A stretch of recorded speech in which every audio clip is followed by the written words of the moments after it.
Hey, what's up guys? This is John Chacon with another Coach's Corner segment. We're going to be talking today about barbell and barbell plate safety. How to secure the weights properly, how to put them on, take them off, and do it in a safe way. Now I know everybody's in kind of different conditions when they're using the barbell, whether you're in your garage, you're in a commercial gym, or you're in our gym. I still see a lot of common problems that are causing some safety issues that I want to address. Hopefully this will help those of you at home as well. A lot of people overlook this stuff because it's something that they assume that they're doing right. But more often than not, I see a lot of people getting hurt, putting weights on a barbell or taking weights off, whether they're smashing their foot or they're bending at their lower back, whatever it is, and then they end up taking themselves out of the game, the weightlifting game that is, for weeks, months at a time because they decided to bend over and put a plate on wrong or try to force something off. Or maybe you just have a really hard time taking a plate off of that barbell. But I'll show you that you shouldn't have that difficulty. It's not about strength, it's not about how strong you are, it's not about your grip strength, it's about finesse and pulling that plate off of that bar smoothly, under control. So, first things first, make sure that you have space for your barbell. Gather all the equipment that you need. You're going to need your plates, obviously, and then you're also going to need some clamps, okay? I'm going to bring you guys in close real quick because I'm going to show you what I'm going to use. We use the clamps, or collars, whatever you want to call them, to secure the plate on the end of the barbell. Today, we're going to be using muscle clamps. In most gyms, you'll see these spring-type collars, okay? If they're loose at all, if they've been kind of sprung and unsprung quite a bit, or people have kind of tried to wrench them for some reason, don't use them. It's really not providing you too much security. You also might see some of these old school ones. These are Ivankos. These actually weigh about 1.25 pounds for each one. Pretty old school, but you can still use them. Today, we're going to be using these muscle clamps. All you do is slide it on, lock it up. Can be either this way or pointing down. It really doesn't matter. They're secure both ways. I like them because they're fast and easy. Just make sure you don't step on them, okay? Because it will hurt and you will break them easily, and they're not cheap. So, first things first, putting the plate on, okay? Number one, make sure you secure the plate. Whatever you're picking up, whether it's a 10-pound plate or a 45-pound plate, bend at your hips, guys. I shouldn't have to say this too much. Bend at your hips, pick it up. What I like to do is I like to secure this plate first. I like to let it lean up the side of my shin. Next, I'm going to place this bar between my feet. I'm going to take a wide stance. I'm going to lower myself by bending at the hips and knees, and I'm going to pick up that bar. From here, I'm going to roll this plate forward, and I'm going to bring that bar up just enough so it slides right inside that center hole on the plate. From here, you actually want to put some give in there, or put some slack in the bar, lift the bar up slightly, and let that plate slide. If for some reason you put the plate on and it stop budging, give it some slack. You'll notice this plate has to be at a 90-degree angle to the collar to be able to move on. If you have it at a backwards angle, it's very, very slight. It's just going to get caught on these threads that are on the collar end. Slack it up, slide it. Again, pulling that plate on has nothing to do with your strength or your grip or your ability to hold on to that bar or that plate.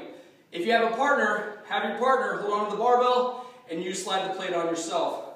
Either way, guys, there's enough gap between the center hole on that plate and the outer diameter or the outer circumference of this barbell that you should be able to slide it on. There should be no reason unless you got some plates that are manufactured in some other country or something like that, but you should be able to slide them on no problem, very easily. I call it finesse. A lot of our people don't like using that term because they think it's a hair product or something. It probably is, but I want you to pull that plate on there nice and smooth. Once you have it on there, before you move to the other side, yes, put the clamp on this side. It's an often overlooked thing.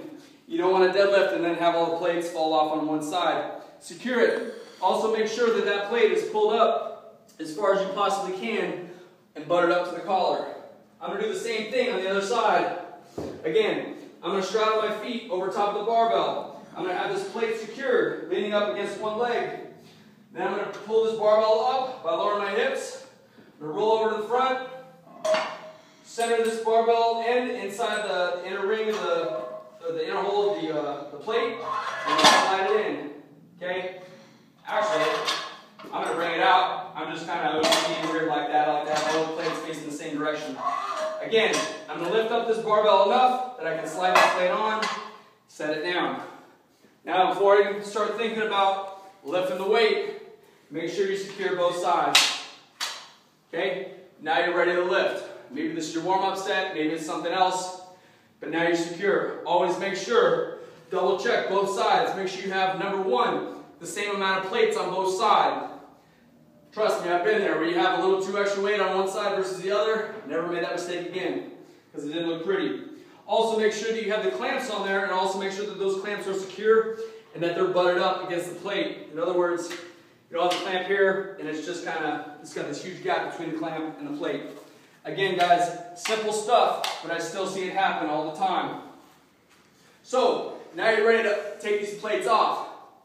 The setup is going to look a little bit differently. Okay, when you set up, leave the clamp on one side. Do not take both clamps off at the same time. That is probably the best situation for if you're doing it by yourself. Leave the clamp on the one side, and I'll show you how easy it is to take it off. I also recommend this if you're using partners. Pay attention to what the other person is doing. If one person is pulling off quicker than the other, one's pulling off with more force. I've even seen two people pull out the plate at the same time, and then that barbell falls, and then the plate ends up falling, and it's not a good situation. Pay attention to what the other person is doing. If you're by yourself, keep the clamp on one side secure. Undo it on this side. Simple thing. Take this clamp, put it off to the side, out of the way, so you don't step on it, you don't drop the plate on it, and you don't end up breaking it. From here, now instead of having my butt facing the inside or the center of the barbell, I'm going to have my butt on the outside. From here, I'm going to take a wide stance, wider than shoulder width. I'm going to bend at my hips, drive my knees out to the side. I'm going to place both hands on the end of this plate, slide it out. Lower the barbell gently to the ground, pick up this plate, put it back in its respective place. Make sure it's out of the way. Other side. I'm going to take the clamp off, place it out of the way. This is where some more of that finesse comes into place, okay? I'm going to lift up that barbell enough just to give myself some slack with the plate. That way it's centered, it's at 90 degrees, and I can just pull it off. Again, if you're fighting yourself, trying to pull it off, and it's not going, it's probably getting caught on the threads on the outside of the collar here, or you're just pulling with too much force and it's at an angle. Lighten it up, loosen it, pull. If this still isn't a good position for you, get directly behind the plate, pull back. Only problem with that position is just like what happened, that barbell ends up falling. But if you have a rubber surface like this, it shouldn't be a problem. Put that plate back in its respective spot, and now you have just plated and unplated your barbell. And I think I just came up with a new term for plating. But couple things to go over, guys, real quick. Number one, make sure that you have space for your movements, for your barbell. Make sure you're not cluttered or you're kind of forced in here. Sometimes it'll happen inside like a garage gym. You got a bunch of other stuff in there, storage stuff. Just make sure you got some space. Number two, make sure you've secured your collars and make sure your collars work properly. Whether you have the old school spring collars, the twist top collars, or some of the newer ones like lockjaws or muscle clamps, make sure they work, because sometimes those suckers get loose and they lose their spring, okay? So make sure they work. Once you have your collars, make sure they're set out. When you grab your plate, make sure you center yourself over top of that bar. The feet are outside. On both sides, you have a wide stance, lower yourself. When you're taking plates or putting plates on and taking them off, secure that barbell, put some slack in it, and slide that plate off. Again, there should be no reason that that plate is getting jammed. When in doubt, take your time, okay? Don't force it. It's not something that should be forced. It should be nice and smooth, pulling it off and on. When you're taking the plates off, make sure you keep one side of that barbell secure with a collar or a clamp, okay? Take all the plates on one side off, or switch out plates or add plates, secure the collar back on that side, and put plates off the other side. Whatever you need to do, just make sure one side is always secure when you're taking them on and putting them off. Once you take them all off, make sure you set those clamps off to the side and out of the way so you don't step on them or break them or set a plate down on them.